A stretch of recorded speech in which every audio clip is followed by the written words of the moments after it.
Well, guys, welcome into another NFL Fantasy Top 5 video. This time going over my top 5 running backs I am not interested in drafting. Of course, this has to do with their current draft position, where they're going in mock drafts, their overall situation. And once again, these rankings are always going to be based off of a 12-team one-point PPR format.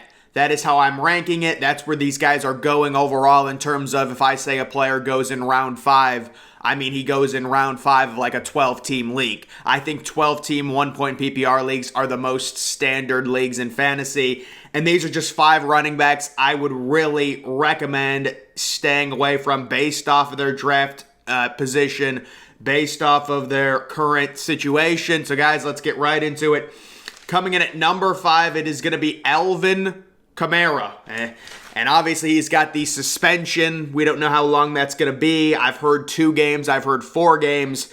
He's currently going in the middle of the second round, and it's just crazy to me. You know, this is a guy that averaged 3.7 yards per rush last year. I think the Saints realized he's clearly not a bell cow back. I understand he's going to get you the PPR points. He's going to get you the catches.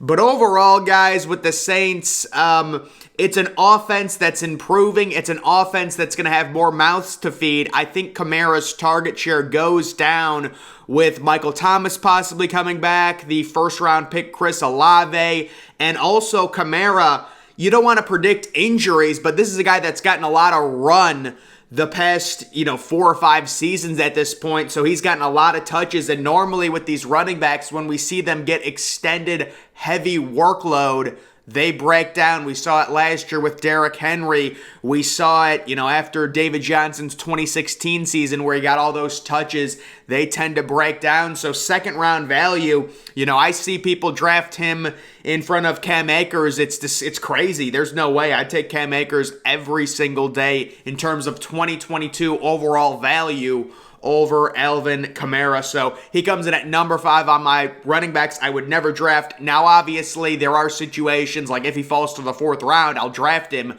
but he's never going to. Also, the other thing you have to think about with him is name recognition. He's been a massive fantasy player. He's been a top 5 pick over the last 3 or 4 years. People are going to be thinking they're getting good value because he might get suspended, and when he comes back, he'll be great. Guys, the problem is when he comes back, I think he probably gets injured.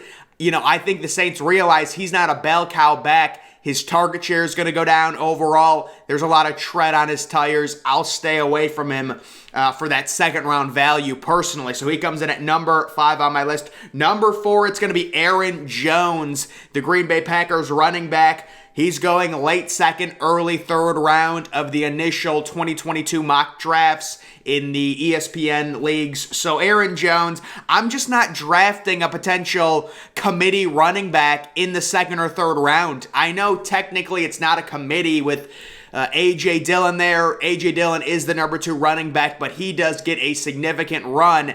And what was happening last year with Green Bay is Aaron Jones would have major games where he'd break out, he'd have 2 or 3 touchdowns, but he'd also have games where he'd get 10 carries. And they do this thing where they want to save Aaron Jones for later in the season. Personally, if I'm spending a second or a third round pick on a running back, I'm making that investment to get a guy that's going to be the unquestioned RB1. And that's not what Aaron Jones is. So I want to avoid the headache of investing a late second, an early third round pick on a guy that's going to have his carries get stolen from him, pass catching downs as well. He's going to have big games for sure in that Green Bay offense, but it's just not worth the overall value, the overall headache. He's a very volatile guy.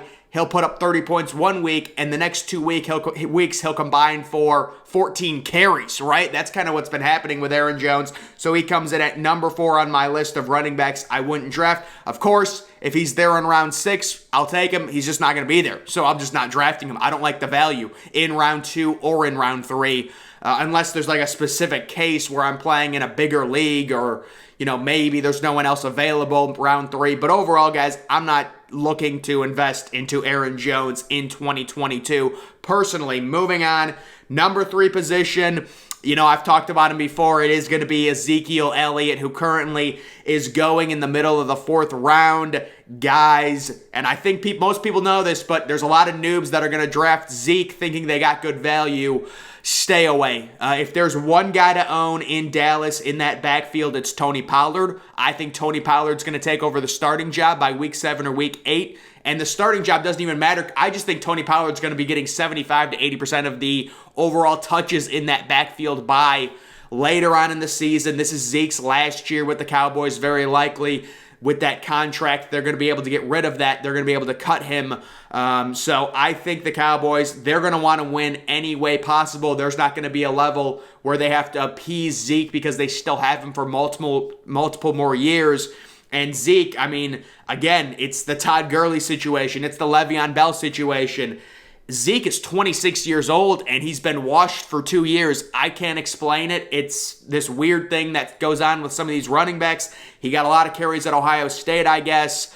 But wow, I can't believe Zeke is 26 at this point. He's lost several steps. And with the Cowboys, I just think, Tony Pollard averaged 5.5 yards per carry last year. Now, can Tony Pollard really be a bell cow running back? I don't think so. But he's definitely a guy that can get 15 carries a game, 12 to 15 carries, and catch 5 or 6 passes if he's efficient with his carries. That's going to be some great fantasy points. Of course, if Dallas is down in games and they got to pass the ball, we know how much Dak loves to check down to his running backs. Zeke normally gets a bunch of PPR points. I think many of those points go to Tony Pollard. And you also have to worry about Zeke. He hasn't gotten injured recently. I'm not saying he's getting injured. You have to take that into account and be like, he might get injured this year. And if that happens and you draft Tony Pollard in round 9, that is an absolute gold mine. So I would say Tony Pollard way higher upside. A 4th round pick into Ezekiel Elliott is dumb. A 5th round pick into Ezekiel Elliott is dumb. A 6th round pick into Ezekiel Elliott is dumb. Guys, I'm just not drafting Zeke, I'll be honest. There's just no good value for him this year, so he comes in at number 3 on my list. Moving to number 2, it's going to be Antonio Gibson of the Washington Commanders. This was a guy, he was one of my major busts last year. In terms of, I said, don't draft him. He was okay. He got some touchdowns, whatever. But the major problem with the Commanders and with Antonio Gibson's backfield situation right now is J.D. McKissic, who is clearly the 3rd down back, clearly the pass-catching back. He's the guy that comes in on basically all the 3rd downs. Antonio Gibson is completely nullified in the passing game. So if you're going to invest a 4th or a 5th round pick, which is where Antonio Gibson is currently going, you are praying for a few goal line carries from him, which is just not a way to utilize a 4th or a 5th round pick. The value simply is there for Antonio Gibson, and if I'm going to be completely honest, I just don't think Antonio Gibson is that good of an NFL running back. I know he was a receiver in college. He made the transition. It's tough. Very similar to like Ty Montgomery. They just don't look like running backs. We remember when Ty Montgomery did it. So guys, Antonio Gibson, not drafting him round 5. Not good value in my opinion with that backfield situation. Staying away from him. And then moving to my number 1 overall running back, I am not drafting in 2022. It is going to be James Conner. And, he's been my number 1 bust for a while now. The touchdown regression for James is very likely to be severe. You're talking about, what did he have, 750 rushing yards, and he was 2nd in the NFL in touchdowns. Basically, very situational.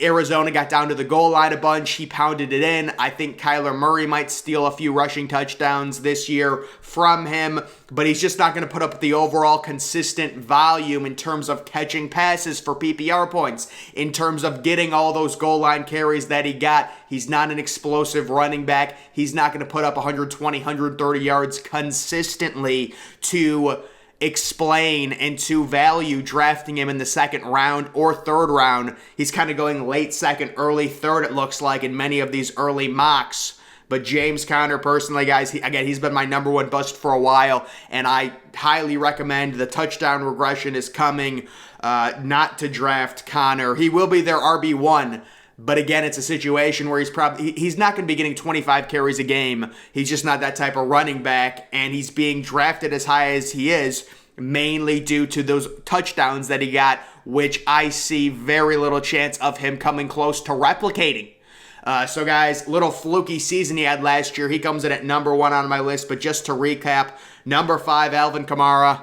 Overall, round 2, it's just way too high. Number 4, Aaron Jones. 2nd or 3rd round, not a fan. 3 is Zeke. Overall with Zeke, we know the situation there. Number 2, Antonio Gibson. And number 1, it is just going to be James Conner. So guys, that is going to do it for this video. Top 5 running backs I would not draft. Make sure you're following me on Twitter. Link to that's always in the description.